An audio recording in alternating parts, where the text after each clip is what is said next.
السلام علیکم ورحمۃ اللہ وبرکاتہ۔ محترم مسلمان اکرام، آج میں آپ کے سامنے درس قرآن یا درس حدیث یا کوئی دوسری چیز سنانے نہیں جا رہا ہوں۔ البتہ آپ نے سنا ہوگا شاعر مشرق علامہ اقبال کا نام، جنہوں نے اپنے کلام میں اپنی امت کے مسلم ملت کے درد کا احساس انہوں نے اپنے کلام میں جگایا ہے، تو اسی سلسلے کی ایک نظم کا یہ بند آپ کو سنانے جا رہا ہوں۔ محترم حضرات، یہ جو میں سنانے جا رہا ہوں یہ علامہ اقبال کی شاہکار ایک ماسٹر پیس نظم ہے، اس کا ایک بند صرف آپ کو سنانے میں جا رہا ہوں۔ ان کے 3 نظمیں بانگی درا میں جو ہے شاہکار ہیں، ایک شمع اور شاعر، اور دوسرا خضر راہ، اور تیسرا جو ہے طلوع اسلام۔ شمع اور شاعر 1912 اور 13 میں لکھی گئی، جس میں علامہ اقبال اس قوم کی، اس ہماری ملت کی جو قسم و کرسی کے حالت میں ہے اس کے بارے میں نوحہ خواں ہے۔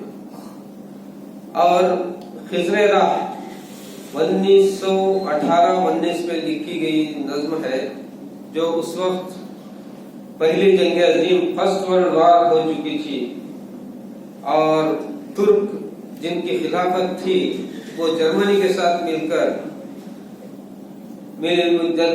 ملے ہوئے تھے، ان کو شکست ہو گئی تھی۔ تو اس وقت میں انہوں نے خضر راہ لکھی، کیوں اس کے بعد پورے دنیا میں نئے فلسفے، نئے تحریکات شروع ہوئی تھی، سوشلزم، کیپٹلزم، ایسی سب باتیں ہو رہی تھی۔ تو اس وقت انہوں نے یہ نظم خضر راہ یا خضر کے کچھ سوالات کرتے ہیں ایک خیالی طور پر، اس کے جوابات خضر علیہ السلام سے ملتے ہیں۔ اس میں انہوں نے بتایا کہ زندگی کیا ہے، سرمایہ و محنت کیا ہے، حکومت سلطنت کیا ہے، یہ سب چیزیں اس کے جواب اسلامی نقطہ نظر سے انہوں نے پیش کی۔ اب یہ طلوع اسلام کا پس منظر یہ ہے کہ کمال اتاتürk، مصطفیٰ کمال پاشا، کمال اتاتürk اس دور میں جبکہ مسلمان پورے شکستہ حالت میں تھے، تب اس نے یونان پر فتح حاصل کی، اور دوسروں کو بھی جو ہے اپنے ہنر، اپنے فتح مندی کے یہ ہنر دکھانے لگا یورپ والوں کو۔ تو اس وقت علامہ اقبال کو امید جاگی کہ یہ اب اسلام کا طلوع ہونے والا ہے۔ تو اسی کے سلسلے میں یہ نظم جو ہے انہوں نے لکھی ہے، اس کا پہلا بند میں پھر 2-3 ہفتے پہلے جماعت کے ہفتہ واری اجتماع میں سنایا ہوں۔ مجھے حکم ہوا ہے کہ دوسرا بند آپ یہاں پر سنائیں۔ پہلے بند میں یہ تھا کہ یہ جو آج کل کے یورپ کی اقوام میں جو زوال پیدا ہو رہا ہے، اس سے معلوم ہوتا ہے کہ اب اسلام کا سورج طلوع ہونے والا ہے، اور اللہ تعالی مسلمانوں کو پھر سے وہ شان و شوکت، وہ علم و حکمت، وہ سب پھر عطا کرنے والے ہیں۔ اس کے بعد اس وقت یہ حالت تھی کہ مسلمان ہر وقت جیسا کہ آج کل ہیں بہت اپنی ملت کے سلسلے میں بہت غمزدہ تھے اور بہت فکر مند تھے۔